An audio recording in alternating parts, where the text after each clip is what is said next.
आगे अब हम चलते हैं। अभी आप देख रहे हैं कि एकक कोशिका में अवयवी कणों की संख्या क्या होती है। जैसा अभी आप देख रहे हो ना, अब मैं आपसे पूछूंगी, ये एकक कोशिका के प्रकार हो गए। मैं कहूँगी आपसे एक जो आद्य एकक कोशिका है उसमें जो अवयवी कण है उनकी संख्या कितनी है। तो आप कहेंगे मैम 1 2 3 4 5 6 7 8 है। लेकिन जो दिखाई देता है वो असल में होता नहीं। जो आपको ये 8 दिखाई दे रहे हैं ये असल में है नहीं। इनकी गणना एक गणितीय विधि से की जाती है कि कितने उसमें जो अवयवी कण होंगे उनकी हिस्सेदारी होगी। तो इसको निकालने के लिए आपको कुछ रूल याद करने पड़ते हैं। तो ये जो प्रकार से लेकर अब मैं जो आपको आगे बता रही हूँ ना वो बहुत इंपॉर्टेंट है। वो एग्जाम में आपसे क्वेश्चन पूछा भी जाता है। ठीक है, तो अब हम देखते हैं कि एकक कोशिका में अवयवी कणों की संख्या क्या होती है। तो पहली हम बात करें इसकी। अब आप देख रहे हैं एकक कोशिका के कोनों पर जो उपस्थित कण होते हैं 8 उपस्थित कण हैं। तो एकक कोशिकाओं द्वारा ये हर एक 8 जो होते हैं वो सहभाजित होते हैं। क्योंकि आप खुद ही सोच लीजिए ना, मैंने तो आपसे एक की बात करी ना, मैं एक एकक कोशिका की बात करी हूँ ना, एक यूनिट सेल की बात करी हूँ। इस प्रकार से इसके साथ भी यहाँ पे को एक और जुड़ी होगी इस तरीके से ऐसे करके जो 3 डायमेंशनल है उसमें और आगे को जुड़ी होंगी। इस प्रकार इसके नीचे भी जुड़ी होंगी, आगे पीछे, तो ये आपस में जुड़ी रहेंगी। लेकिन तो क्या होता है, जो इसके कोने पर जो अवयवी कण उपस्थित होते हैं वो केवल इसी के नहीं होते हैं, वो क्या हो जाते हैं, इसके साथ सहभाजित हो जाते हैं। तो आधे यहाँ आधे यहाँ। अब कोई ना कोई एक एकक कोशिका इसके ऊपर भी होगी, इनके भी ऊपर होगी, तो ये आधा उसके साथ भी बढ़ गई। तो ये जो हमारा अवयवी कण है वो ऊपर वाली भी कोशिका एकक कोशिका के साथ बढ़ गया, इस वाले के साथ भी बढ़ गया, और इसका ये अपना तो है ही। तो इस प्रकार से हर जगह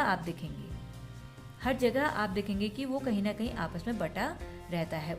तो फिर हम इसको क्या कहते हैं, वो सहभाजित होता है। अतः प्रत्येक एकक कोशिका में उसका 1/8वां भाग संबंधित रहता है। तो इसलिए एक एकक कोशिका में उसका कितना भाग रहेगा, 1/8 भाग ही रहता है। को याद कर लीजिएगा। जो इसमें जो अवयवी कण है उसकी हिस्सेदारी कितनी है, उसकी सहभागिता कितनी है, 1/8 है, क्योंकि वो सहभाजित हो जाता है। ठीक हो गया। आगे चलते हैं। अगर फलक की बात करें, अब हम फलक पर चलते हैं। फलक पर देखते हैं, एक फलक पर यह है, ऐसे करके इसके साथ बगल में होगी, उसके साथ बगल में होगा, इस फलक की यहाँ बांटी जाएगी। ऐसे करके जब ये फलक सारी जो एकक कोशिका आपस में चिपकी हो जाएंगी तो फलक पर जो उपस्थित जो कण होते हैं उसका कितना भाग होता है, 1/2 भाग होता है। कितना होता है, इसके साथ एक और चिपक जाएगा तो 2 के साथ उसने सहभाजित कर लिया ना, कितना हो गया, 2 के साथ सहभाजित कर लिया। तो इसे हमने क्या कर दिया, 1/2 फलक पर क्या हो गए, आप इसको भी कहें, आप इसको भी कहें, बात एक ही, क्योंकि हम 2 फलकों की बात कर रहे हैं ना। तो ये 2 हैं, कितने हैं, 2। तो इसके लिए क्या कहें, 1/2, इसके लिए भी 1/2, इसके लिए भी 1/2। ठीक है, तो इनके लिए क्या हो गया, 1/2 की बात हो गई है। ठीक, अब आगे चलते हैं। एक एकक कोशिका के केंद्र पर उपस्थित अवयवी कण किसी भी अन्य एकक कोशिका के साथ सहभाजित नहीं होता है। अगर केंद्र पर उपस्थित है, अब केंद्र पर है, केंद्र पर वो सहभाजित कैसे हो पाएगा, वो तो बीच में है ना। तो बीच में अभी आपको ऐसा दिख रहा है कि फलक पर है, फलक पर नहीं है, ये केंद्र पर अटका हुआ है। जैसे ये मैंने आपको एक सेल दिखाई, इसके कहीं पर वो इस तरीके से ऐसे बीच में अटका होगा, बीच में होगा, और ये यूनिसेल स्थित, तो वो सहभाजित नहीं हो पाया। तो इसका योगदान कितना रहता है, हमेशा 1 ही रहता है। तो याद रखिएगा, जो सिंपल क्यूबिक होता है वो आपस में सहभाजित हो जाता है, क्योंकि ये 8 हैं तो 1/8 हो गए। फलक पर क्या होता है, हम फलक की बात कर रहे हैं, आमने सामने की बात कर रहे हैं, तो ये 2 हैं, ये 2 हैं, ये 2 हैं। फलक पर तो 6 हैं, लेकिन हम जब ये सहभाजित होते हैं ना तो हम 2-2 के रूप में देखते हैं, जैसे हम यहाँ देख रहे हैं, तो 1/2 के रूप में सहभाजित हो जाते हैं। और जब हम केंद्र की बात कर रहे हैं तो केंद्र वाला सहभाजित नहीं होता, क्योंकि वो बीच में ही अटका है, तो फिर वो उसका योगदान हमेशा 1 का रहता है। और अगर कोई भी अवयवी कण, माना क्या होता है, कोई भी अवयवी कण एकक कोशिका के भुजा पर हो, माना भुजा पर होते हैं, मतलब यहाँ तो यहाँ भी है ही, भुजा पर भी है ही, और माना केंद्र पर भी है, ठीक है। तो वो कण 4 एकक कोशिकाओं में सहभाजित हो जाता है, तो उसको हम क्या बोलते हैं, 1/4 में वो विभाजित हो जाता है, ठीक है। मतलब एकक कोशिका के भुजा पर भी है, केंद्र पर उपस्थित होने पर भुजाओं में भी है और केंद्र में भी उपस्थित हो रहा है, तो वो कण 4 एकक कोशिकाओं में सहभाजित हो जाता है, अर्थात प्रत्येक एकक कोशिका का 1/4वां भाग ही उससे संबंधित रहता है। अगर भुजा पर उपस्थित हो तो 1/4 ही उपस्थित रहता है। तो ये बात आपने जान ली।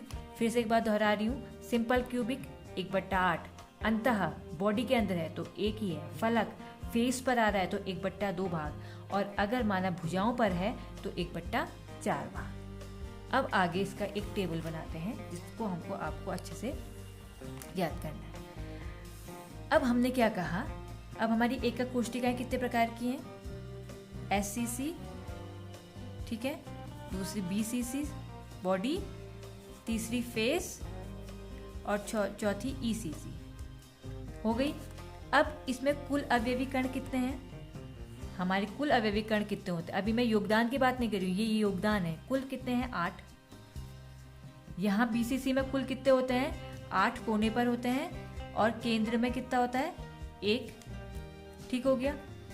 FCC में कितने, अब आपने इसको जोड़ना नहीं है, FCC में कितने होते हैं, फेस पे 8 तो हमारे कोने पर हो गए, और फलक पर कितने होंगे हमारे 6, और ECC में क्या होता है, कोने पर तो हमारे कितने होते हैं 8, और हमारे 2 विपरीत फलकों पर,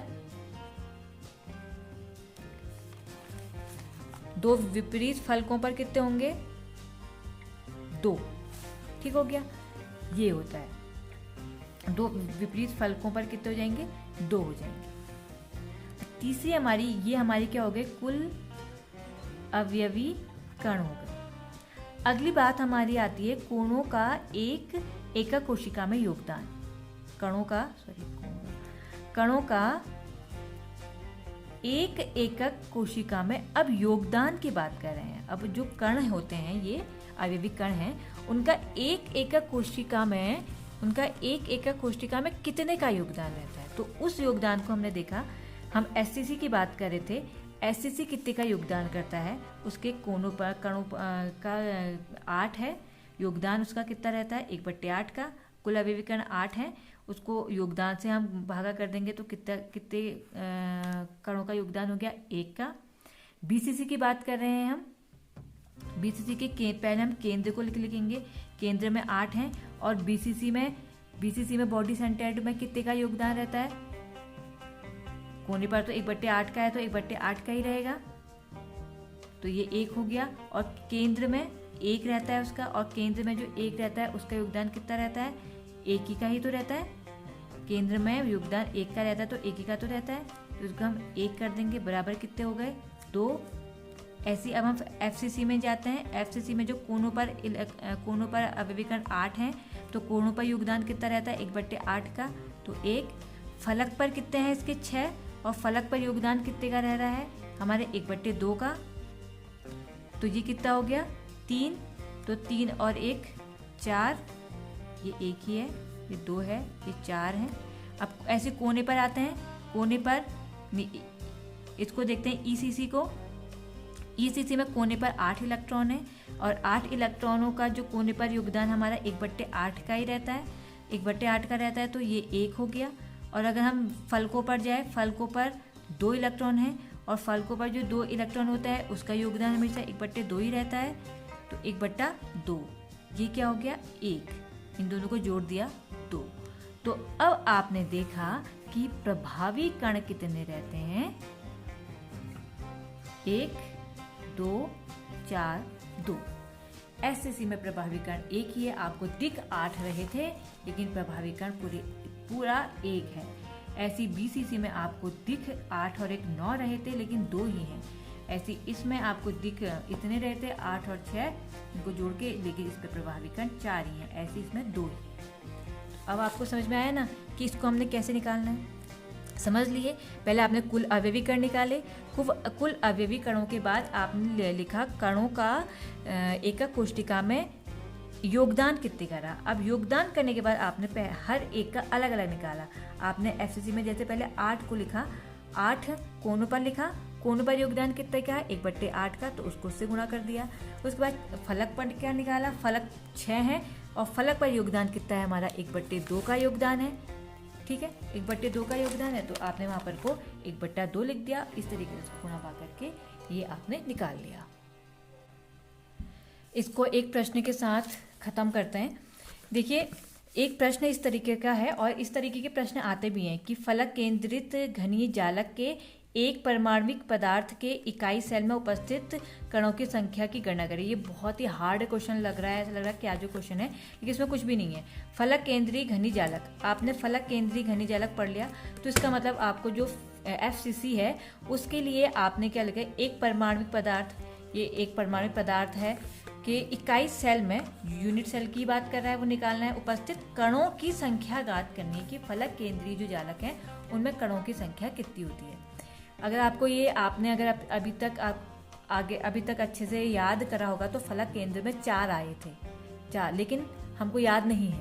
अब हम, क्योंकि हमने मेथड सीखी है निकालने की, सीखी है ना, तो हमको याद करने की कोई ज़रूरत नहीं है। हमने मेथड क्या निकाली, हमको फलक केंद्रीय, जैसे फलक आएगा तो आपने क्या बना दिया, एक फलक केंद्रीय आप 3D स्ट्रक्चर बनाएंगे क्रिस्टल का।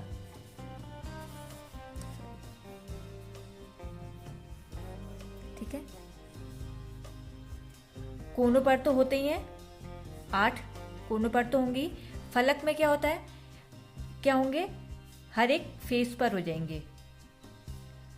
एक ये आमने सामने फेस पर हुए, ये आमने सामने फेस पर हुए और ये आमने सामने फेस पर हो गए। इस तरीके से ऐसे ऐसे और ऐसे ये आमने सामने फेस पर हो गए। तो इस प्रकार से 6 इसके फलक पर होते हैं। लेकिन अब योगदान कितने का रहता है। ठीक है, अब आप इसको आंसर लिखेंगे, कैसे करेंगे कि कोनों पर उपस्थित